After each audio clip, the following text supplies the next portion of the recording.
Madeleine McCann suspect Christian Bruckner has today been sensationally cleared of a string of rapes, meaning he could be freed in just weeks. Bruckner stood emotionless as the verdicts were read out, staring blankly ahead. The paedophile, who is suspected of snatching 3-year-old Maddie in 2007, had been on trial in Germany for horrific sex attacks. But the not guilty decision represents a possible blow to the McCann case. It means a 7-year sentence from 2019 is now all that is keeping Bruckner behind bars. Bruckner was today found not guilty of 2 counts of rape and 2 counts of indecent exposure. Panicked prosecutors are already planning to mount an appeal in a bid to keep the monster behind bars. We think that we have enough evidence that Christian B is guilty in all the 5 cases, and if the court in Brunswick see it in another way, we have the possibility to send it to the highest German court, that they can check it if there are mistakes, and in our side there have to be mistakes, because otherwise they will come to a sentence for Christian. It was supposed to be a perfect holiday. A small coastal town, its streets quiet, the ocean rolling gently against the shore. Families laughed over dinner, children slept peacefully in their beds, and the night seemed ordinary, until it wasn't. Behind the walls of a modest holiday apartment, something unthinkable unfolded. In the space of just a few minutes, innocence was stolen, silence filled the room, and a child was gone. What began as a family's dream vacation would soon spiral into one of the most haunting mysteries of modern times. A mystery that would capture the attention of the world, and never let it go. What happened inside the quiet apartment has fueled endless questions. Was it a carefully planned abduction? A crime of opportunity? Or something far more complex, buried beneath layers of secrecy and silence? In the hours that followed, police flooded the resort, neighbors searched frantically, and cameras soon descended, capturing every detail of a family torn apart. But with each headline, the truth seemed to slip further away. Rumors spread. Theories multiplied. And the world began to take sides.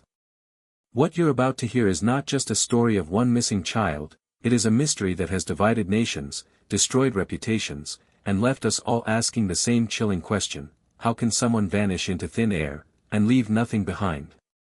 To understand the mystery, we must first return to the beginning. It was May 3, 2007.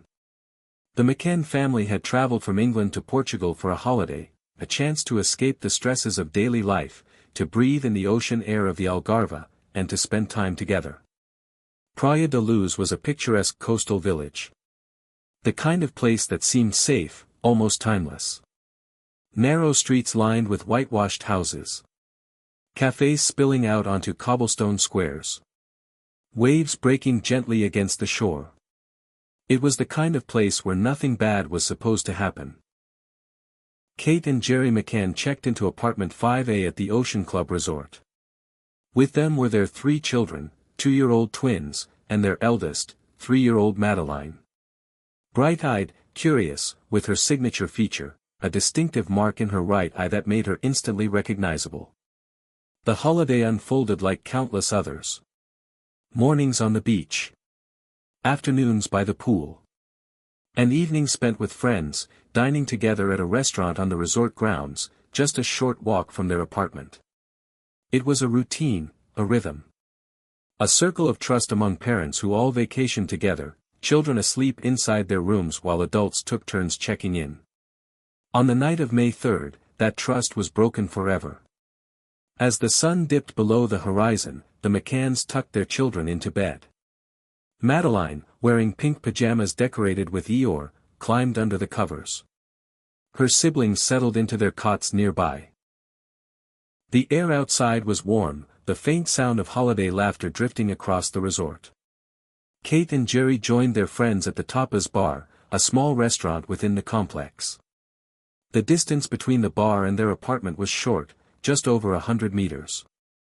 Close enough, they believed, to check on the children regularly. Throughout the evening, members of the group took turns returning to their apartments. At 9:05 p.m., Jerry McCann checked on Madeleine and the twins. Everything seemed normal. He adjusted the blanket, whispered goodnight, and returned to dinner. At 9:30, another member of the group, a friend, stopped by the apartment. He later reported seeing the door slightly ajar, but assumed nothing was wrong. He heard no sound, saw no movement. At 10 p.m., Kate McCann walked the familiar path back to apartment 5A. She entered quietly, expecting to see her children sleeping peacefully. Instead, what she found was a scene that would haunt her forever. Madeleine's bed was empty. The window was open, the shutters raised. The curtains stirred in the night breeze. A child's toy was still resting on the sheets, abandoned. Kate rushed back to the restaurant, panic flooding her voice as she screamed, "They've taken her." Her cries shattered the calm of Praia da Luz. Within minutes, the entire resort was awake, guests pouring into the streets, searching, calling Madeleine's name into the darkness. But the night gave nothing back. No answer. No footsteps. No sound of a child. Only silence, broken by the frantic voices of strangers and the desperate sobs of parents whose lives had just changed forever. The night of May 3rd stretched into dawn. What began as a frantic search by resort guests soon transformed into a massive operation.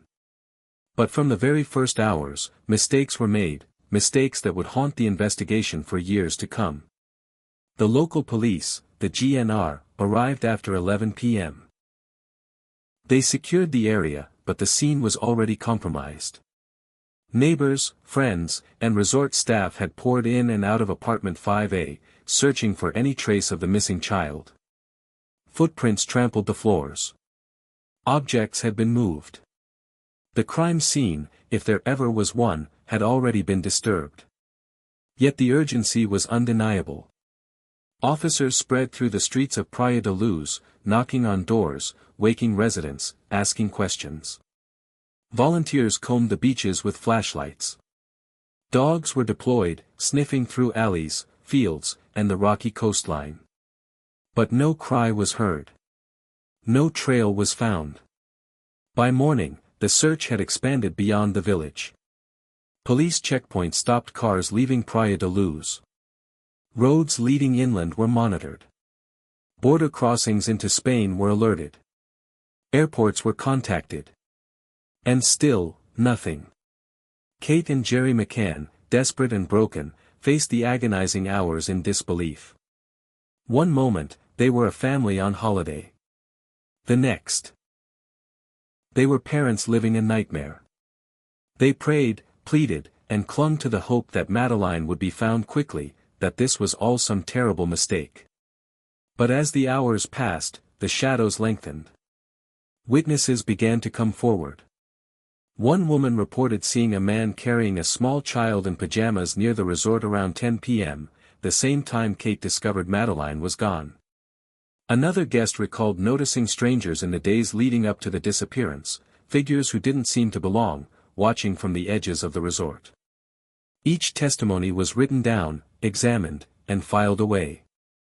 Meanwhile, the search intensified. Helicopters flew low over the countryside. Divers explored wells and cisterns. Farmers opened barns, fields, and storage sheds. Volunteers worked shoulder to shoulder with police, covering ground inch by inch. The village, once quiet and sunlit, had become a place of whispers and suspicion. Yet behind the desperate activity, a chilling reality lingered. Time was slipping away. Every minute without answers meant the trail was colder, the chances slimmer. And as darkness fell again, the second night began without Madeleine. For the McCanns, sleep was impossible. Their apartment, now crawling with investigators, no longer felt like a home but a reminder of absence. Madeleine's bed lay empty, the imprint of her small body still on the sheets. Her favorite toys sat untouched. It was as though she had been erased, leaving only silence behind.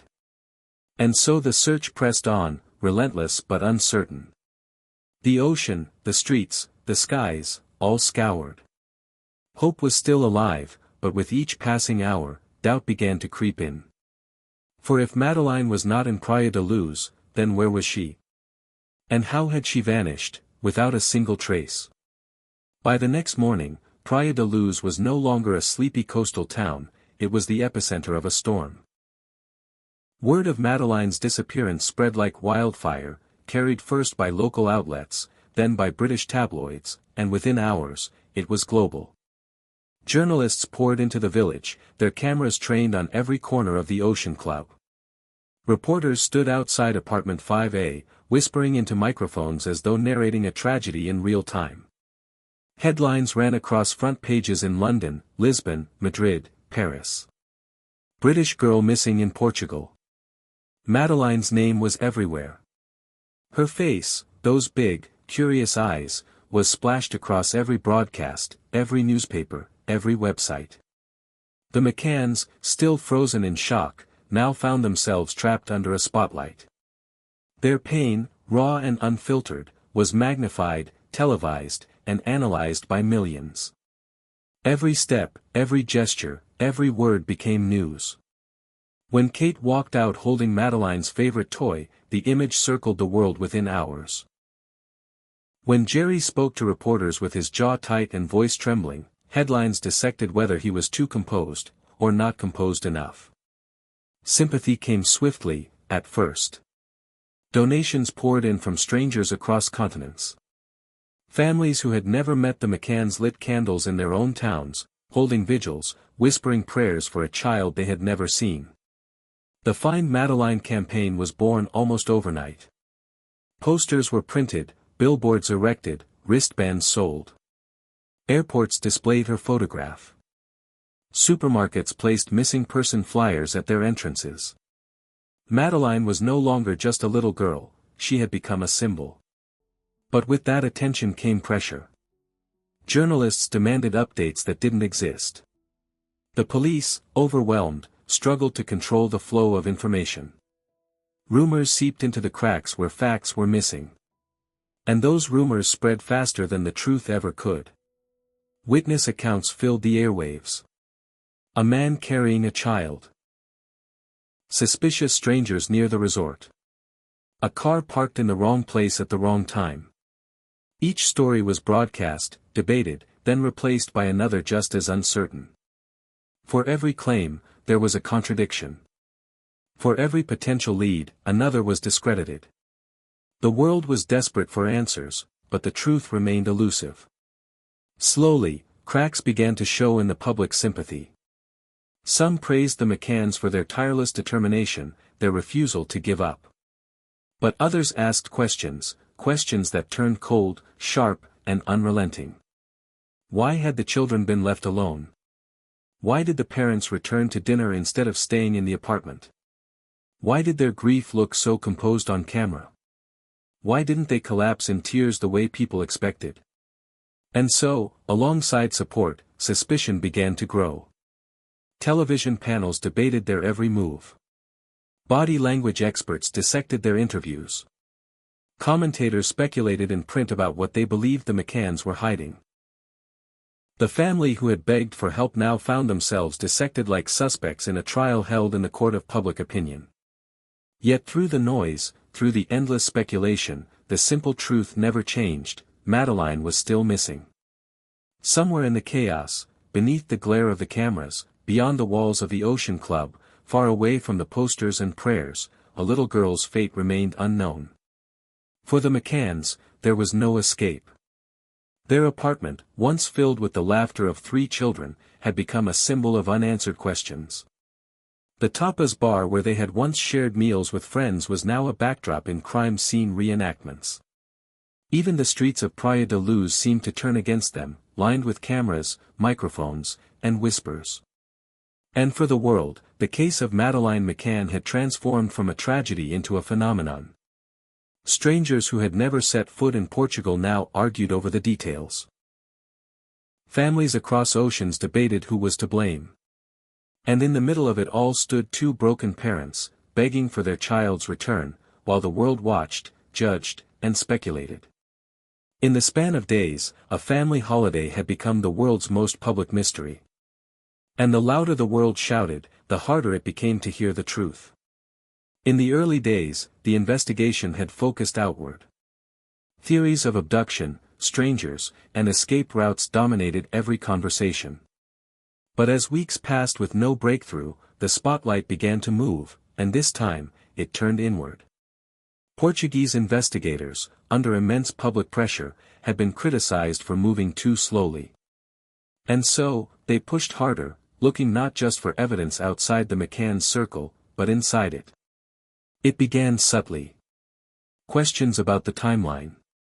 Questions about who had seen what. Questions about how far the parents' apartment was from the restaurant where they dined. Slowly, the tone shifted. Witness interviews stopped sounding like supportive statements and began feeling like interrogations. Details that once seemed insignificant, how long Kate and Jerry were away from the room, whether the door had been locked, what time checks were made, suddenly carried weight.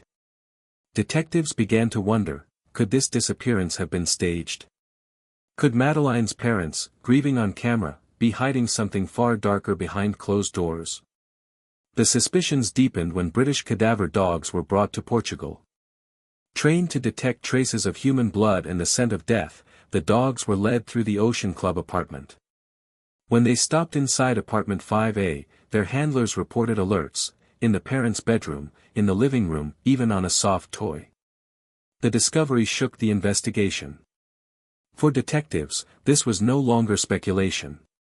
It was evidence, they believed, that Madeleine had not been taken by a stranger, but had died inside the apartment. And then came the car. Weeks after her disappearance, the McCanns had rented a vehicle to help them move around Portugal. The cadaver dogs, when brought near it, again alerted. For the investigators, this was enough to raise their darkest theory, that Madeleine had died in the apartment, and her body had been transported elsewhere. But theories built on perception are fragile. Forensic tests on the supposed traces were inconclusive. Some results suggested possible DNA matches, while others were too degraded to prove anything. To the McCann's defenders, this was sloppy science, evidence twisted to fit suspicion. To the police, it was proof just slippery enough to keep chasing. By September 2007, just 4 months after Madeleine's disappearance, Kate and Jerry McCann were officially declared arguidos, formal suspects. The announcement sent shockwaves through the media. The same press that had once shown candlelit vigils now showed front-page accusations. Commentators no longer called them desperate parents. They called them liars, manipulators, even killers. For Kate, the weight of suspicion was unbearable.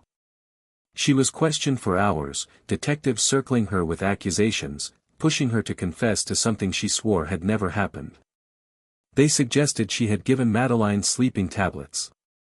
That an accident had occurred. That the cover-up was born not out of cruelty, but panic. They asked her to admit, to fold, to end the nightmare by accepting blame. But she refused. Jerry, too, faced the same cold accusations. Each interview with detectives felt less like a search for Madeleine and more like a trial. And still, despite the growing chorus of suspicion, the McCanns never faltered in their claim, Madeleine had been abducted. Their daughter was out there. And they would not stop searching. But the damage was done. Once suspicion takes root, it spreads.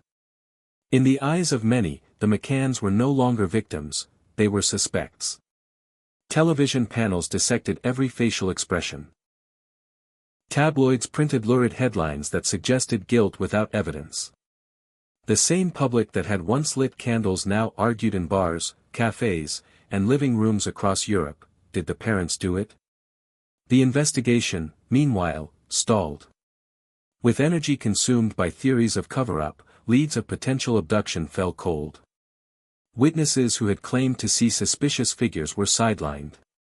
Tips that came in from across the world piled up unanswered. Every hour wasted in suspicion was an hour stolen from the search for Madeleine. And so, the McCanns lived a double nightmare. Their daughter was still gone, and now, they themselves were being cast as villains in the story of her disappearance. To be suspected of harming the very child they were begging the world to help find was a cruelty beyond imagination. But in the eyes of many, suspicion was easier than uncertainty. By 2008, the case against the McCanns began to unravel. The forensic evidence, once touted as damning, was deemed inconclusive. The cadaver dogs, impressive though they seemed, could not hold up as scientific proof. Without a body, without a weapon, without a confession, there was no case. And the parents were cleared of their status as arguidos. But the damage lingered. The headlines could not be erased. The suspicions could not be undone. And for millions, the shadow of guilt would follow Kate and Jerry for years to come. What began as an international tragedy had now become a bitter standoff between police, press, and parents. And through it all, the most important truth remained unchanged: a little girl was still missing, and her fate was still unknown.